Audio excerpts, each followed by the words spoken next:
Gostaria de saudar a todos vocês com graça e paz nessa manhã linda, bela, que Deus tem nos concedido a graça de estarmos reunidos no seu nome.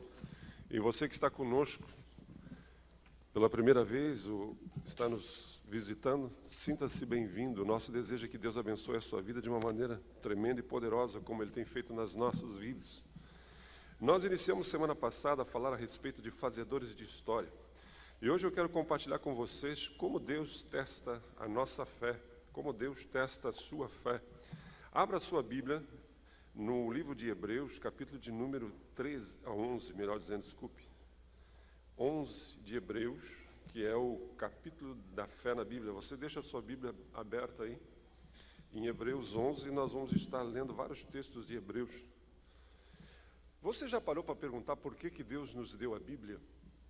Por que Deus estabeleceu que a sua palavra deveria ser escrita?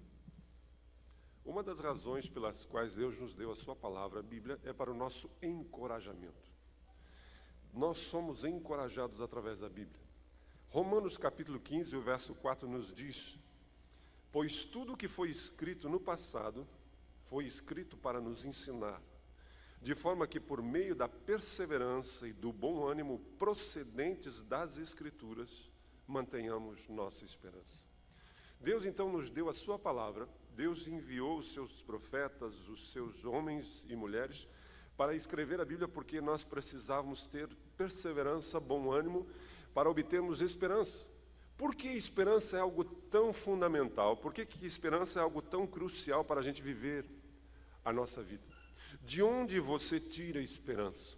A grande verdade é que nós obtemos encorajamento e incentivo da palavra de Deus, da Bíblia. Por quê? Porque a vida, gente, é dura, a vida é difícil.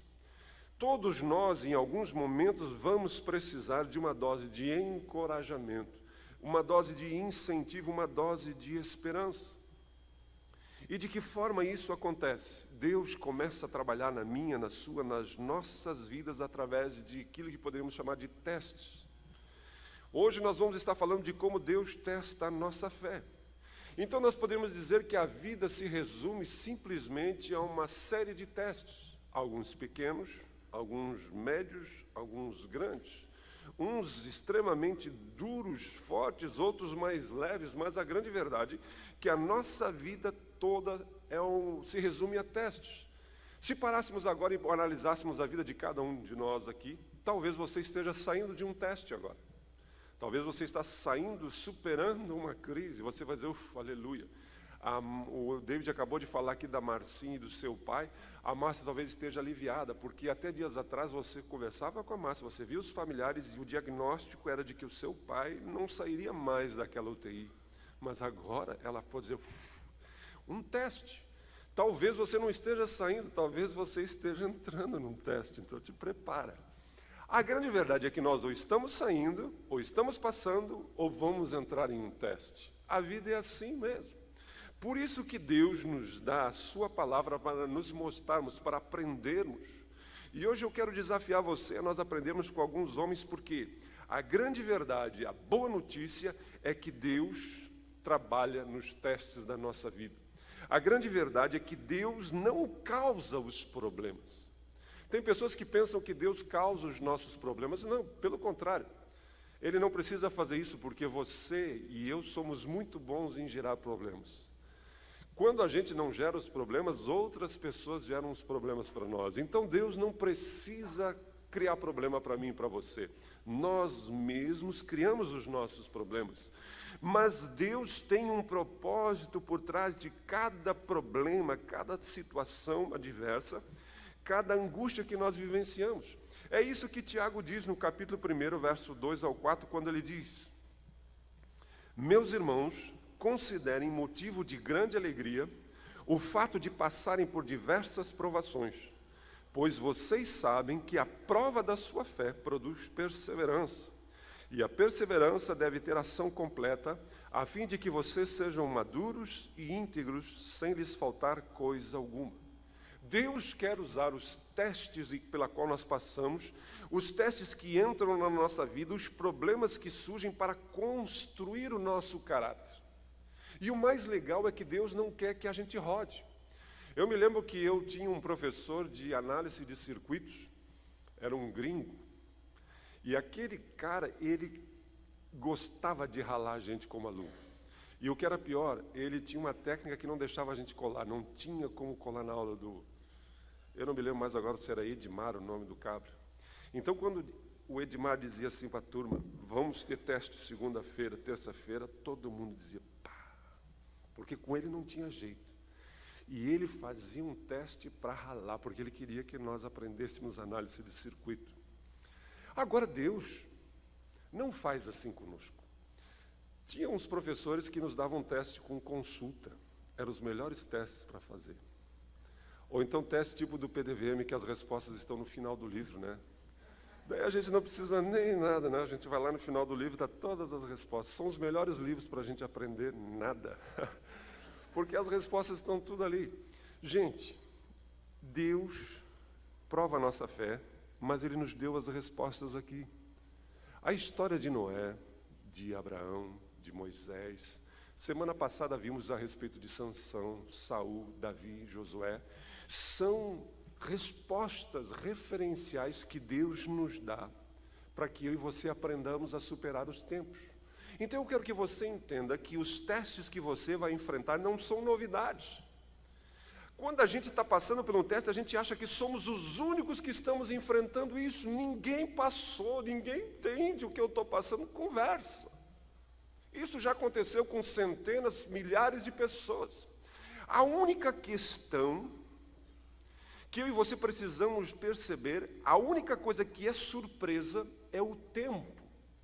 É quando eu e você vamos enfrentar isso. Quando isso vai acontecer comigo, quando vai acontecer com você. Já disse para vocês que há uns anos atrás, quando vi alguns pastores, alguns colegas que falavam a respeito da necessidade financeira, de enfrentar crises na igreja, de não ter recursos, eu dizia assim, que falta de fé dessa gente. Mas quando nós viemos para esse pavilhão e começamos a construir esse pavilhão, e a gente deu um passo de fé e chegou no final do mês, nós estávamos no vermelho e não tinha como honrar os compromissos. A minha ajuda de custo ficou meses atrasada. Eu entendi o que alguns colegas passavam. Mas Deus nos honrou. Deus usou algumas pessoas, alguns homens e mulheres de Deus dessa igreja que nos adiantaram. Eu nunca vi isso, adiantar dízimo. Mas teve um irmão que adiantou 1 ano de dízimo. Deus testa a nossa fé. Então a grande verdade é que para cada pessoa existe uma oportunidade. Para cada um de nós, Deus nos dá uma promessa, uma oportunidade. Para Noé, ele chegou certa feita e disse, eu vou usar você, Noé, para salvar o mundo inteiro. Bota oportunidade nisso. Deus chegou para Abraão e disse, Abraão, eu vou usar você. Você é o cara que eu escolhi para fundar uma nação. De você vai vir um povo. Para Moisés, ele disse, Moisés, eu te escolhi, você vai ser usado por mim para libertar um povo de 400 anos de escravidão. Deus nos coloca diante de nós sempre oportunidades. Você e eu estamos sendo colocados diante de oportunidades, de promessas de Deus às nossas vidas. Mas ao mesmo tempo que somos colocados diante de promessas, sempre que existe uma promessa, existe uma oportunidade, existe um obstáculo, existe uma oposição. Quando Deus disse a Noé o que disse, ninguém acreditou nele. Quando Deus disse, Noé, eu quero que você construa uma arca. Noé perguntou, o que é uma arca? Para que serve uma arca? Nunca ninguém tinha construído uma arca. Deus disse, não é que eu vou enviar um dilúvio. E Noé, com a sua cabeça, o que é um dilúvio, Senhor? Porque nunca tinha acontecido um dilúvio. Deus disse, eu vou fazer chover.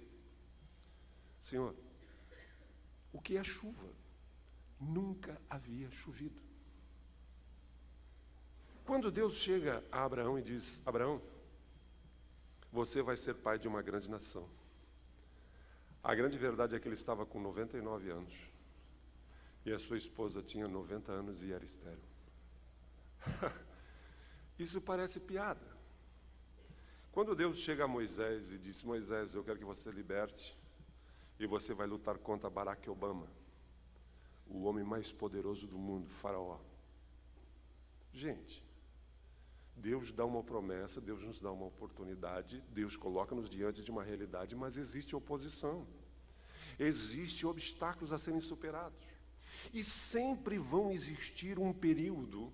Entenda, Deus nunca nos dá as coisas imediatamente. Essa talvez seja a maior lição que eu e você precisamos aprender. Sempre que Deus nos dá um sonho, sempre que Deus nos coloca diante de uma oportunidade, existe um período de espera. O período de espera de Noé durou 120 anos. Durante 120 anos, as pessoas passavam e diziam: o que o teu pai está fazendo aí, meu filho? O papai está construindo uma arca. O que é uma arca? Ah, é uma arca. Para quê? Porque vai ter um dilúvio. O que é um dilúvio? Ah, dilúvio é água. Por quê? Porque vai chover. O que é a chuva? Você imagina o seu filho explicando para os outros uma loucura dessa? Eles iam dizer assim: ó, teu pai, ó, meu filho, ó. E sem contar que está construindo longe, não tem um rio que passa aqui perto. Como esse homem vai carregar um trambolhão desse aí? Durante 120 anos. Quando Deus diz a Abraão que ele seria pai de uma grande nação, ele tinha 75 anos. Você sabe quanto tempo levou para que Isaac nascesse? 25 anos. A gente lê isso na Bíblia, é como você virar uma folha de um lado, Deus promete, você vira outra folha, Isaac está nascendo, mas na verdade levaram 25 anos. Deus disse a Moisés que ele libertaria o povo, mas isso levou 80 anos. Do momento em que Deus disse que ele seria o libertador, ele passou 40 anos cuidando de cabras e ovelhas no deserto, e depois mais 40 anos conduzindo um povo rebelde pelo deserto. 80 anos. A grande verdade que nós precisamos perceber que sempre que Deus nos coloca diante dessas circunstâncias, Deus está querendo nos testar, nos ensinar. Eu e você precisamos aprender. Por isso eu convido você, nessa manhã, a aprendermos com esses homens de Deus. A primeira coisa que nós aprendemos com Noé é que Deus pode testar a sua fé. Deus pode testar a minha fé quando Ele nos dá uma tarefa que é impossível. Pela fé, aqui está Hebreus 11, 7. Pela fé, Noé, quando avisado a respeito de coisas que ainda não se viam, construiu uma arca para salvar a sua família. Noé não tinha nenhum modelo. Noé não tinha nenhum referencial. Nunca tinha sido construído. Nada tinha sido feito parecido com isso. E Deus diz a ele que ele tem que fazer isso e ele precisa fazer isso pela fé. A primeira lição que você tem que anotar, a primeira lição que eu e você precisamos saber é que fé é acreditar mesmo quando nós não vemos. Fé é acreditar mesmo quando nós não estamos enxergando. Algumas pessoas dizem: eu só acredito vendo. Isso não é fé. Algumas pessoas têm dificuldade, algumas pessoas são difíceis de acreditar em algumas coisas antes de perceberem isso. Mas fé é você acreditar mesmo sem ver. Eu me lembro de meu pai, quando foi para Blumenau, e logo em seguida, numa direção de Deus, numa promessa de Deus, de que ele faria um centro de reabilitação para jovens drogados e viciados em drogas dependentes, eles compraram mais de 12 hectares de terra, e o meu pai foi me levar lá para conhecer. Eu digo para vocês que quando eu cheguei naquele lugar e o meu pai me mostrou a terra que ele comprou, eu disse: meu Deus do céu, o que o meu pai fez? Quem foi lá sabe como é que era, mas aquilo, gente, tinha uma várzeazinha assim pequenininha embaixo, que não ia mais do que ali na parede, e no meio passava uma sanga, e da parede para lá era um morro, subia assim, lá sei eu, dos 12 hectares de terra, 11,5 era subida de morro. Quando eu cheguei lá, eu disse: mas o que esse homem quer com isso? E ele mostrava para mim e dizia assim: só tinha uma cabana velha assim em cima do terreno. Aqui vai ser as oficinas, aqui vai ser os alojamentos, ali nós vamos fazer um sítio para criar peixe, ali nós vamos montar uma padaria, aqui nós vamos fazer isso. E não existia nada. Nós precisamos entender que se você recebeu de Deus uma oportunidade, uma promessa, você precisa ser visionário. Você precisa ser como um arquiteto, que ele imagina um edifício antes dele existir. Você precisa ser como alguém que enxerga um quadro que ele vai pintar quando dá a sua primeira pincelada. Ele não sabe nós não sabemos o que acontece, mas ele já tem na sua mente, no seu coração. Isso é fé. Deus está dizendo a mim e a você que se você tem que ver para acreditar, você não está vivendo pela fé. Se você precisa ver as coisas antes, você não está vivendo pela fé. Por isso que Hebreus 11, verso 1 diz: a fé é a certeza daquilo que esperamos e a prova das coisas que não vemos. Isso é fé. A primeira coisa que nós aprendemos com Noé é de que fé é você acreditar mesmo sem enxergar. Com Abraão, nós percebemos que Deus pode testar a nossa fé, nos levando a uma grande mudança. A gente percebe que Deus chega a ele e diz: Abraão, você vai ser pai de uma grande nação, mas a primeira coisa que eu quero que você faça é que você saia daqui.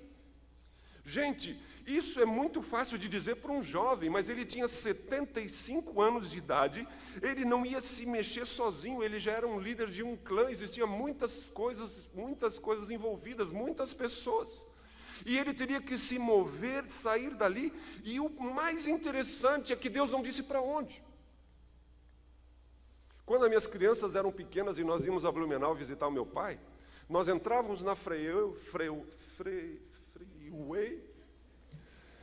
às vezes tranca, na freeway, e passava o pedágio e já perguntava: está longe ainda, pai? Falta muito? Ali a gente ainda brincava: falta, filhinho. Mas daqui a pouco tu já estava por aqui. Cala essa boca! Porque passava mais 5 minutos. Está longe ainda, pai? Você imagina Abraão. Deus chegar para Abraão e dizer assim: Abraão, sai daqui e vai para um lugar que eu vou te mostrar. A mulher de Abraão, se é que nem a minha, ela devia estar dizendo assim: Abraão, tu está louco, homem? Como é que eu vou sair? Que roupa que eu vou botar? Como eu vou fazer? O que eu tenho que levar? O que tu está pensando? Que Deus é esse teu que não diz coisa nenhuma? Olha, talvez Abraão orou mais para dizer: Deus, cala a boca da minha mulher, Jesus. Mas a grande verdade que o texto nos diz, Hebreus 11:8, que pela fé, Abraão, quando chamado, obedeceu e dirigiu-se a um lugar que mais tarde receberia como herança, embora não soubesse para onde estava indo.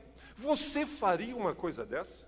Você realizaria?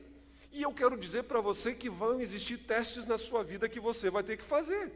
A grande verdade é que você vai ter que fazer algumas mudanças na sua vida e você vai ter que crer em Deus. Às vezes nós estamos rodando no teste de mudanças. Assim como Abraão precisou mudar, precisou sair sem saber para onde ia. E o que mais me chama a atenção é que quando Abraão chegou em Canaã, quando ele chegou na terra que Deus disse que seria dele, que seria o país dele, o texto nos diz que ele não conseguiu sossegar. Ele passou o resto da sua vida vivendo em tendas. Esse seria o nosso terceiro teste, uma promessa adiada. Deus vai nos dar promessas, meus irmãos. Deus vai nos colocar diante de circunstâncias, mas Ele não nos prometeu que essas coisas seriam imediatas.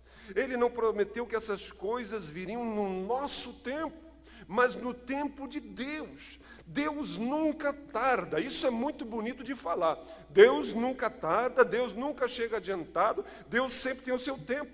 Mas quando isso acontece na minha vida, eu entro na pergunta do quando, Deus?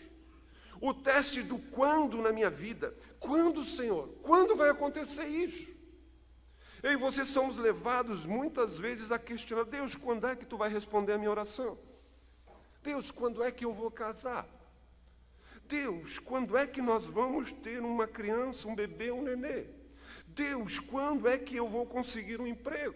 Deus, quando é que eu vou conseguir ficar bem curado, sarado dessa doença? Deus, quando? O teste do quando é o teste de uma promessa adiada. Hebreus 9:10 diz que pela fé peregrinou Abraão na terra prometida como se estivesse em terra estranha. Deus havia lhe dito que essa terra seria dele, mas ele peregrinou nessa terra e viveu em tendas.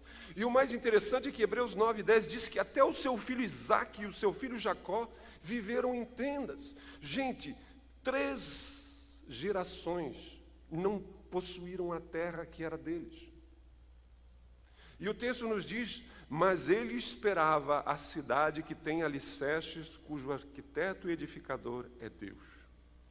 Aqui o texto está nos falando do céu, da promessa de Deus. Deus quer que nós construamos as nossas vidas. Preste atenção nisso. Deus quer que nós construamos as nossas vidas em cima das suas promessas para nós, não em explicações que nós entendamos.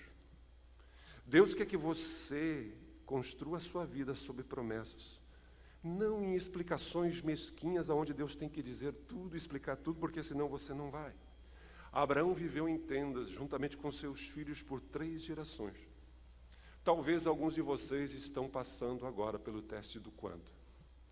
Talvez alguns de vocês estão passando pelo teste agora. E você está perguntando, Deus, quando isso vai acabar? Deus, quando isso vai chegar? Deus, quando isso vai se reverter? O teste de quando? Mas a gente percebe que na vida de Abraão, ele passou pela grande mudança, por uma promessa adiada, mas ele se deparou também com a situação de um problema insolúvel. Você vai ter problemas na sua vida, nós vamos encarar problemas, situações, obstáculos que são tão difíceis de serem resolvidos, que são tão insolúveis que, se nós não formos levados à oração de joelhos e pedindo a Deus para intervir, nós não vamos conseguir. Seria o teste do como. Deus, como isso vai mudar? Deus, como tu vais fazer isso? Deus, como tu vai me tirar desse problema? Deus, tu disse que eu seria pai de uma nação, mas eu estou com 99 anos e a minha mulher tem 90 anos e é estéril. Como isso vai acontecer? Essa é a realidade. E o mais interessante, que talvez você não perceba, Deus mudou o nome de Abraão. O nome dele era Abrão, e Deus o chamou de Abraão. O nome Abraão significa pai de uma grande nação. Você imagina Abraão chegando numa festa e alguém ali apresenta, esse é meu amigo Abraão. Daí o cara olha para ele e diz, porque naquela época se dava um nome às pessoas baseado na expectativa, se baseado naquilo que se almejava. E um homem com 99 anos, chamado de pai de grande nação, era apresentado, a primeira pergunta que ele disse assim, legal seu pai de grande nação, quantos filhos o senhor tem? E ele dizia assim, nenhum. Mas a sua esposa pelo menos é uma guria nova ainda, então ainda tem possibilidade ainda? Ela tem 90 anos e é estéril. E eu dá uma risadinha assim, volta. É como você chamar de craque um perneta. É como você chamar de grande artista um pintor de rodapé. É piada. Abraão vivia uma situação constrangedora. Porque, gente, humanamente era impossível um homem de 99 anos gerar filhos com uma mulher de 90 anos estéril. Isso parecia um problema insolúvel para Abraão. O como? Isso é tão verdade que quando o anjo visitou Abraão, a Bíblia diz que Sara riu-se. Aqui vale por, vamos dizer assim, por... Aquele ditado diz que quem ri por último ri melhor. Aqui esse ditado vale. Porque Sara riu primeiro. Sara riu e disse assim, esse anjo está louco. E riu. E Deus disse, olha, porque tu riu, Sara, quero dizer para ti que daqui a 1 ano a criança vai estar. E é tão verdade que Deus riu por último, porque o nome de Isaque significa riso. Quando o bebê nasceu, eles deram o nome de riso, porque Deus riu da cara de Sara, porque ela não acreditou. Por isso que Hebreus 11, o verso 11 e o 12 diz, pela fé Abraão e também a própria Sara, apesar de estéril e avançadas em idade, recebeu o poder para gerar um filho, porque considerou fiel aquele que lhe havia feito a promessa. Assim daquele homem já sem vitalidade, originaram-se descendentes tão numerosos como as estrelas do céu e tão incontáveis como areias da praia. Abraão teve que passar por uma grande mudança, Abraão teve que passar por uma promessa que foi adiada, Abraão teve que passar por um problema insolúvel, mas ele também foi levado a uma tragédia sem sentido. Foi o teste mais difícil na fé de Abraão, é o teste mais difícil na vida de qualquer um de nós. Quando nós somos levados, somos confrontados com uma tragédia sem sentido. Quando nós somos levados a um sacrifício sem sentido, a morte de um ente querido que quebra o nosso coração. Esse é o teste do porquê. Por que Deus? Por que isso aconteceu? Por que, Senhor? No ano de 95, eu estava em Blumenau, pregando na igreja de Blumenau, e eu recebi um telefonema de que o nosso ônibus havia sofrido um acidente. E eu fiz essa viagem de 600 e poucos quilômetros, eu e a minha esposa. E ao nosso caminho todo nós questionávamos: Deus, por quê? Por que tu permitistes que o ônibus sofresse um acidente e 7 pessoas morressem? Por que, Deus? Por que, Deus, tu deixou isso acontecer? Por que, Deus, tu deixou isso desmoronar? Por que a minha esposa teve que me deixar nesse momento? Por que o meu esposo me abandonou? Por que o meu filho está, como o David acabou de ler, com um diagnóstico, uma criança de 2 anos com câncer? Por que, Deus? Por quê? Este foi o teste final na vida de Abraão, e talvez seja o teste final na minha, na sua vida. Mas eu quero que você entenda uma coisa: existe um monte de questões no mundo que simplesmente não fazem sentido. Existe uma série de coisas na vida que não tem razão nenhuma. E eu gostaria que você entendesse uma coisa agora. A grande verdade é que Deus não nos deve explicação nenhuma de coisa nenhuma. A grande verdade é que Deus não tem que nos explicando o porquê das coisas. E vou dizer mais. Mesmo que Deus explicasse por que Ele permitiu que um ônibus caísse e 7 pessoas morressem, a explicação não ia aliviar a dor. A explicação não ia mudar nada o que eu sinto. Quando você está passando por uma situação que você precisa enfrentar uma tragédia sem sentido, um sacrifício sem sentido, explicação nenhuma resolve. Não adianta você sentar do lado de um pai que perdeu o seu filho, ainda jovem, numa tragédia, e você botar a mão no ombro dele e explicar por que aconteceu, como foi que aconteceu. Isso não resolve nada. Um dia no céu nós vamos estar diante de Deus e nós vamos entender coisas que hoje nós não vamos compreender. O que eu e você precisamos não é de uma explicação honesta. O que eu e você precisamos hoje aqui é o consolo de Deus, a ação de Deus. Porque esse mundo existe uma série de coisas que simplesmente não fazem sentido. E foi o que aconteceu com Abraão. O que ele enfrentou foi quando Deus o disse: agora, sabe esse teu filho que eu te dei na tua velhice? Eu quero que você o ofereça em sacrifício. Eu quero que você o sacrifique, o seu próprio filho. Esse é a realidade que Abraão agora tem que enfrentar, o teste da sua fé. Abraão não estava entendendo, mas Deus estava fazendo um paralelo entre o sacrifício de Cristo na cruz. Abraão não sabia, mas Deus já tinha providenciado um cordeiro, um cabrito, que estava preso com seus chifres lá naquele monte, mas Abraão não sabia disso. Abraão não tinha compreensão. A grande questão de Deus para Abraão era: você confia em mim? E continua sendo a mesma questão para mim e para você. Você confia em mim? Mesmo que isso não fizesse sentido algum, mesmo que isso parece que não tivesse razão nenhuma, mas Deus sabia o que fazia. Deus sabia o que estava fazendo, Ele já tinha preparado um cordeiro, um substituto. Deus estava usando Abraão para que ele nos mostrasse, simbolizando a ação de Deus em Cristo Jesus.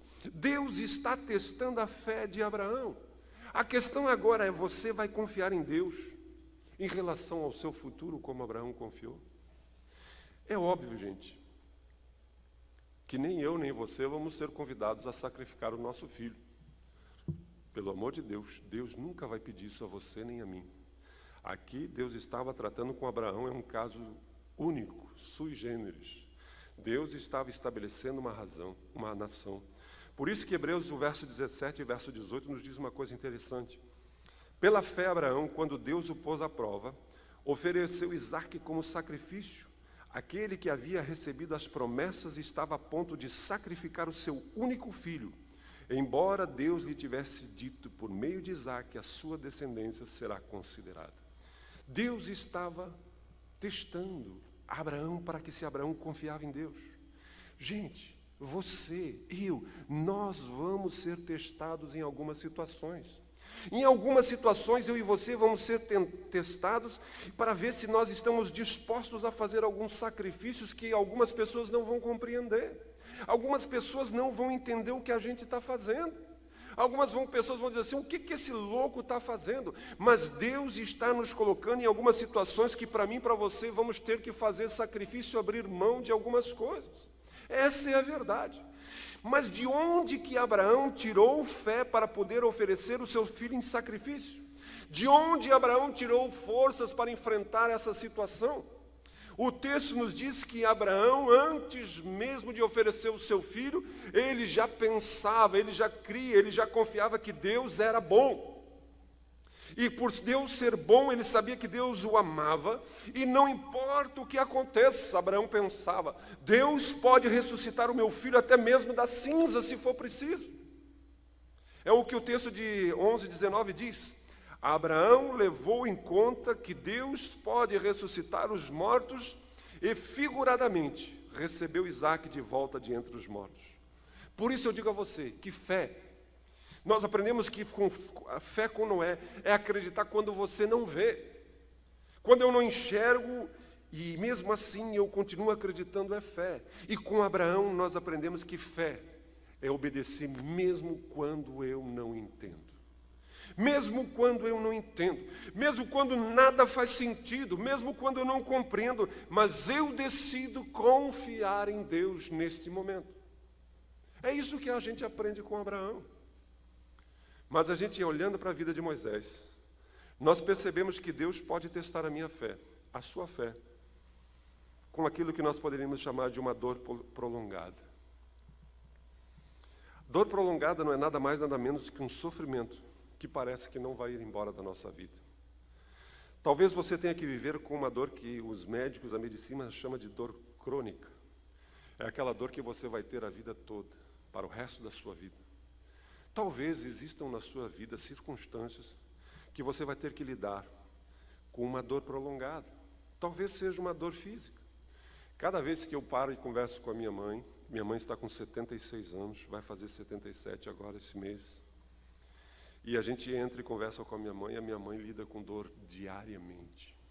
A minha mãe tem um problema de articulações do quadril e da coluna, e ela não vive sem dor.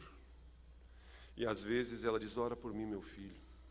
E daí ela diz, eu não sei, eu já orei tanto para Deus tirar a dor, e Deus não tira, para que Deus me cure. E eu, quando oro por ela, até oro e digo, Deus, alivia, usa a tua misericórdia. Mas a minha mãe tem que conviver com dor prolongada. Talvez você tenha que viver não com uma dor física, talvez seja uma dor emocional prolongada. Talvez você vai ter que lidar com uma dor relacional. É quando você tem no seu relacionamento uma pessoa que simplesmente não vai mudar nunca. Você já pensou que talvez o seu cônjuge, a sua cônjuge, o seu pai, a sua mãe, o seu irmão, a sua irmã, não vai mudar nunca? E você vai ter que aturá-lo, você vai ter que conviver com essa dor sempre. Talvez você tenha que lidar com uma dor financeira prolongada. Talvez você vai ter que estar debaixo do mau tempo por um bom tempo. Quando a gente olha para a vida de Moisés, a gente percebe que Moisés viveu uma dor múltipla. O texto nos diz que ele deixou o prazer. Gente, Moisés era filho adotivo do homem mais rico do mundo, o mais poderoso do mundo, numa época que era rei. Não é como Barack Obama hoje, que é empregado do governo. Mas na época ele era o rei, ele era a sumidade, o faraó era a divindade, era o próprio Deus em carne e osso. E Moisés era neto desse cara. Moisés escolheu deixar o prazer de toda essa grana, de todo esse status, de toda essa ostentação. Ele resolveu deixar esse plano de saúde melhor que existia, a proteção, a previdência que garantiria para o resto da sua vida, os seus filhos, a sua descendência, o que tinha de bom e de melhor do mundo. Ele deixou de lado o conforto de dormir em camas com travesseiros de pena de ganso, não sei eu da onde. Ele deixou de tomar banho em leite de cabra para ele ir viver com um bando de escravos no deserto. Ele abriu. E ele experimentou isso pelo resto da sua vida. Ele experimentou essa coisa pelo resto da vida, porque isso foi o que ele escolheu. Isso a gente chama de dor prolongada, mas era a coisa certa a ser feita. Essa era a coisa certa a ser feita. Aqui surge a pergunta: quanto tempo, Deus? Quanto tempo eu vou ter que conviver com essa situação? Quanto tempo eu vou ter que agir assim? Muitas vezes você fez essa pergunta: quanto tempo isso vai durar, Deus? Quanto tempo isso vai durar, Senhor? Por quê? Porque a nossa cultura, ela está saturada. A nossa cultura nos leva, nos influencia a vivermos a nossa vida, a decidirmos a nossa vida em cima dos nossos sentimentos. Nós somos levados a decidir, a escolher em cima de como está o nosso humor. Se você está bem assim, faça. Se você não se sentir bem, não faça. Então, se isso é bom para você, te faz você feliz, faça. Se isso não te faz feliz, não faça. Essa é a maneira de vivermos na nossa sociedade. Você é manipulado, você é influenciado pelo seu estado de espírito, pelo seu humor. Mas, gente, se nós vivemos a nossa vida, assumirmos os nossos compromissos, as nossas responsabilidades, baseado em cima do nosso humor, dos nossos sentimentos, nós corremos um sério risco de fazermos as coisas erradas. Eu não sei se você já teve a experiência, se acontece só comigo. Mas eu digo para vocês que eu já enfrentei situações que alguém foi grosso, estúpido comigo, no trânsito, alguma coisa, e a minha vontade era de dar um murro na cara dele. Se eu dissesse que não, eu estaria me mentindo. Mas olha, um tapa bem dado no pé do ouvido desse pica-fumo aí. O meu sentimento dizia: prende a mão e vamos ver o que vai sobrar para esse pica-fumo aí. Mas não é a coisa certa a fazer. Se eu fosse dizer para vocês que às vezes eu não sinto vontade nenhuma de orar por vocês, que se lale, que eu vou dormir mais cedo, que tá orando aqui com esse frio, levantar de manhã para orar para essa gente. Ainda bem que eu não faço o que eu sinto. Tu ri, mas... Às vezes eu tenho vontade de não ler a Bíblia. Às vezes eu tenho vontade de chutar tudo para cima. Gente, nós precisamos entender que nem tudo que parece natural para nós, que é o que a gente sente, é bom para nós. Nem tudo que parece que é o sentimento é o que dá vontade de fazer. É isso que nós precisamos aprender com Moisés, o que é fé. Nós temos que aprender a crescer nas nossas vidas. Nós precisamos basear as nossas decisões, as nossas escolhas, não nos nossos sentimentos, mas nos nossos compromissos. Essa é a verdade. Maturidade é quando você para de construir sua vida, quando você para de escolher aquilo que você vai fazer sobre aquilo que você tem vontade de fazer, mas sim naquilo que você tem que fazer que é certo. A vontade nossa é de fazer uma coisa, mas o que é certo é fazer outra coisa. É isso que a gente aprende com Moisés. Moisés sabia que a coisa certa para ele era abrir mão de tudo isso para guiar o povo pelo deserto. Essa era a coisa certa a fazer. E ele teve que abrir mão do conforto, ele teve que abrir mão da proteção, ele teve que abrir mão do luxo, ele teve que abrir mão de tudo para viver debaixo do mau tempo com o povo que estava todo dia reclamando, um povo que estava todo dia murmurando, por uma situação totalmente difícil, e isso durou toda a sua vida. Não é uma coisa que ele disse: tudo bem, eu vou fazer isso por uma semana, mas não. Por isso, coloque no seu coração que a fé é você ser persistente em fazer a coisa certa, mesmo quando você não sente vontade de fazer isso. Fé é você fazer o que é certo, mesmo quando você não tente vontade de fazer o que é certo. E você, por isso, vai ter que conviver com uma dor prolongada, com uma situação desconfortável, talvez por muito tempo. É o que Hebreus diz quando diz: pela fé, Moisés, já adulto, recusou ser chamado filho da filha de Faraó, preferindo ser maltratado. Ele preferiu ser maltratado com o povo de Deus, a desfrutar os prazeres do pecado durante algum tempo, por amor de Cristo. Considerou a sua desonra uma riqueza, maior do que os tesouros do Egito, porque contemplava a sua recompensa. Aqui está a chave, aqui está o segredo que precisa nortear a minha vida. A maneira como você passa pela dor, a maneira como você passa pelas dificuldades que são prolongadas para a sua vida, é quando você olha para frente, é quando você olha para a recompensa. A Bíblia diz que o próprio Jesus, a Bíblia diz que Jesus suportou a cruz pela alegria que lhe estava sendo proposta. Jesus um dia contemplou homens e mulheres como você e eu, que só estão aqui porque Jesus suportou a cruz. É isso que Deus está dizendo a mim e a você. Moisés suportou a dor por 80 anos da sua vida. Suportou um monte de crente bebê, carnal, resmungão. Por quê? Porque Deus o havia chamado para fazer isso. Porque Deus o havia escolhido. É claro que Deus não vai me escolher a mim nem a você por uma coisa tão dramática quanto Moisés. É óbvio. Mas eu quero que você entenda que parte da escolha de Deus sobre a sua vida, parte do chamado de Deus para você, vai envolver você fazer algumas coisas que são difíceis. Vai envolver algumas coisas que não são fáceis. Que a sua vontade, o seu desejo, era não sentir e não enfrentar e não conviver com essa situação. Mas Deus está dizendo a mim e você que fé é ser persistente em fazer a coisa certa, mesmo quando você não sente isso. Por isso que Hebreus no versos 11 e 27 ele diz: pela fé, Moisés saiu do Egito, não temendo a ira do rei, e perseverou, porque via aquele que é invisível. Eu gostaria de perguntar a você essa manhã: qual desses testes você está passando na sua fé? Agora, hoje. Talvez você esteja diante de uma tarefa impossível, de um desafio intransponível, e você pensa: Senhor, Deus, eu não posso fazer isso é demais, não tem jeito.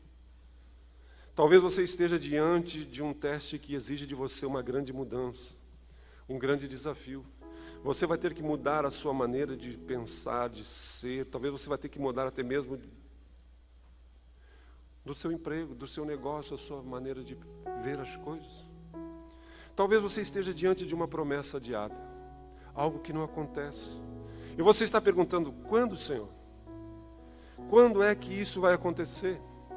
Quando é que eu vou conseguir alcançar? Quando é que isso vai se revelar? Quando isso vai passar? Quando, Senhor? Quando? Quando? Talvez você esteja diante de um problema que é insolúvel, impossível, e você está no teste de como, Senhor? Como isso vai acontecer? Como tu vai poder mudar essa realidade? Como tu vai poder transformar isso? Talvez você esteja diante de uma tragédia sem sentido. Você está perguntando: Deus, por que Ele me deixou? Por que ela me deixou? Por que Ele me traiu? Por que ela me traiu? Por que isso aconteceu ao meu filho? Por que isso aconteceu à minha filha? E você está perguntando: por que, Senhor? Por quê? Talvez você esteja enfrentando o teste de uma dor prolongada, uma dor crônica, algo que você vivencia no seu estado de espírito, na sua alma, no seu corpo físico, talvez no seu relacionamento, e você diz: até quando, Deus? Até quando isso vai acontecer? Eu quero que você olhe para a vida desses homens aqui e a gente percebe que fé é quando eu e você decidimos seguir a direção de Deus sem saber para onde ir. Fé é quando eu e você decidimos estar esperando o tempo de Deus, custe o que custar. mas nós ficamos esperando porque Ele disse que ia agir. Fé é você esperar um milagre, mesmo sem saber como isso pode acontecer. Fé é você confiar que Deus tem um propósito em tudo na sua vida. Que Deus tem um propósito em tudo o que está acontecendo, mesmo que você não entenda qual é o sentido disso. Mas como eu confio em Deus, como eu sei que Ele me ama, mesmo como eu sei que Ele tem se revelado a mim e eu sou seu filho, eu confio mesmo sem entender. Isso é fé. Fé é você continuar, você perseverar, você continuar fazendo o que é certo, mesmo sem saber quanto tempo você vai precisar fazer isso, mesmo sem você não ter vontade de fazer isso. Alguns de nós, alguns de vocês estão passando agora por esse teste. Por quê? Porque eu fui demitido? Porque isso aconteceu comigo? Por quê? Eu quero dizer a você, não existe nenhum problema em você fazer as perguntas da vida a Deus. Não tem nenhum problema você perguntar por que, Deus? Como vai acontecer, Deus? Quando, Deus? Onde? Quando mais? Não existe problema nenhum em você questionar Deus nesse sentido. A grande questão, o grande teste real para a minha fé e para a sua fé é o que você faz quando Deus não responde nada. Aí está a questão. Como a minha fé fica quando Deus não me dá explicação nenhuma e eu tenho que conviver com as minhas perguntas? Aqui está a verdadeira realidade.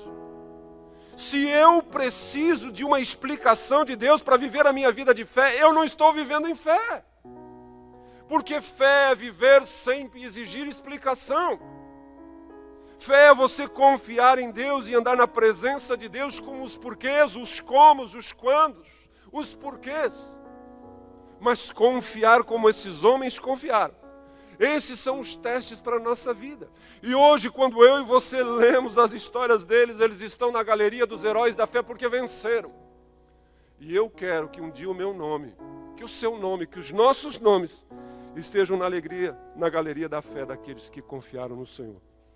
Mesmo sem ter respostas, mesmo sem ter explicações, porque confiaram no mesmo Deus de Noé, de Abraão e de Moisés. Que Deus nos acrescente a sua graça e que eu e você possamos ser fortalecidos na nossa fé. Vamos orar? Fique de pé. Feche os seus olhos. Deus essa manhã quer falar com você. Ele não tem uma explicação para lhe dar. Ele não tem uma resposta para lhe dar. Mas Ele tem um consolo e um conforto para lhe ajudar a suportar, a vencer, a permanecer assim como Abraão permaneceu, assim como Abraão permaneceu, assim como Noé permaneceu. E eu gostaria de convidar você, que gostaria de, nessa manhã, enquanto nós cantamos, pedir: Deus, eu não quero respostas, eu não quero, Senhor, explicações, eu só quero a Tua graça, porque eu vou confiar em Ti como Abraão confiou, na certeza de que mesmo das cinzas Deus pode me dar o meu filho de volta, porque ele creu, ele confiou em Deus que é bom e o ama, e num Deus que é poderoso, como Abraão, que mesmo sendo já idoso, mesmo tendo tudo o contrário, creu e entendeu que no tempo de Deus as coisas aconteceriam. Eu gostaria de orar com você que está passando por um desses testes. Eu gostaria de ter a sua fé fortalecida. Venha até a frente e nós vamos orar para que Deus nos fortaleça, para que Deus nos sustente, para que Deus nos dê graça, para que Deus nos anime, para que Deus nos encoraje. Talvez você esteja enfrentando tragédias sem sentido, crises sem sentido. Mas venha agora. Pedir: Deus, acrescenta a minha fé. Eu quero confiar em Ti. Eu quero descansar em Ti. Aleluia. Os pastores, os líderes vão vir me ajudar a orar. E você fale com Deus agora. Não é errado falar com Deus, mas agora não deixe que a sua fé esmoreça. Não deixe que a sua fé desfaleça. Pelo contrário, confie no Senhor. Aleluia. Jesus.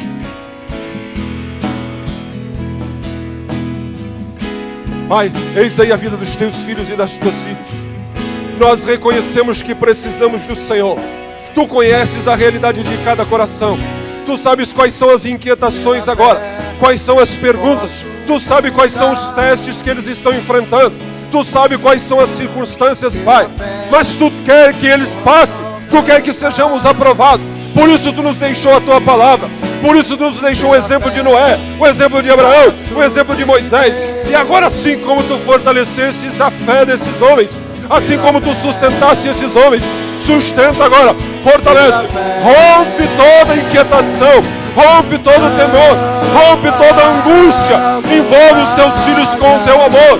Traz agora, Pai, confiança, mesmo andando às escuras, mesmo andando sem explicação, mesmo percebendo as coisas sem sentido, Pai, mas que eles perseverem na Tua presença, em nome de Jesus. Oh, aleluia!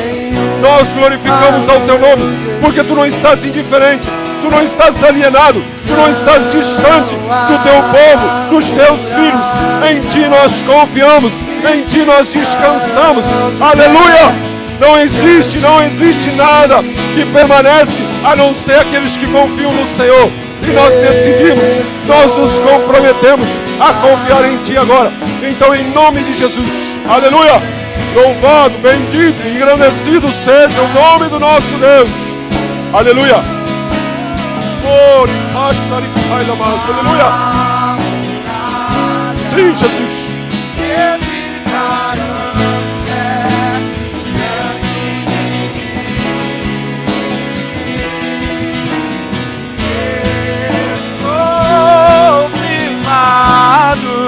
Em Cristo pra sempre tenho a luz em mim.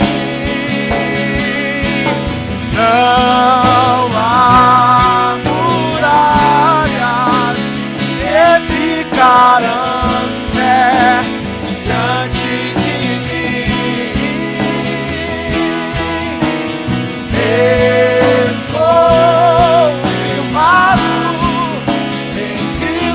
pra sempre tenho a luz em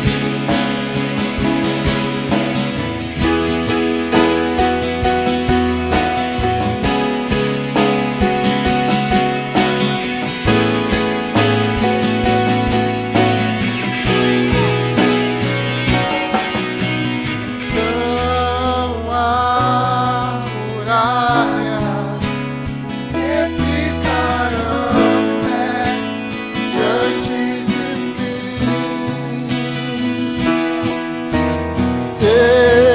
Estou firmado em Cristo pra sempre tenho a luz em mim. Aleluia! Não há muralhas que ficarão diante de mim. Estou firmado em Cristo pra sempre tenho a luz em mim. Eu quero que você que está aqui na frente entenda uma coisa, você que não está aqui na frente. A nossa vida é um teste. Como eu disse no início, todos nós estamos saindo de um teste. Estamos passando um teste e vamos entrar num teste semana que vem. Mas entenda uma coisa, Deus não quer que você rode em nenhum teste. Deus não é tirano como aquele meu professor. Pelo contrário, Ele nos deu exemplo para nos fortalecer, nos encorajar, nos dar esperança. Creia, confie num Deus que te ama. Creia num Deus que tem poder para te sustentar. Mas persevere, não rode nos testes. Continue, e eu tenho certeza que o amanhã você receberá todas as respostas de Deus. Mas acima de ter respostas, você vai receber a bênção e o favor do Senhor. Que você volte ao seu lugar nessa certeza, nessa convicção, fortalecido, consolado por Jesus. Aleluia, obrigado.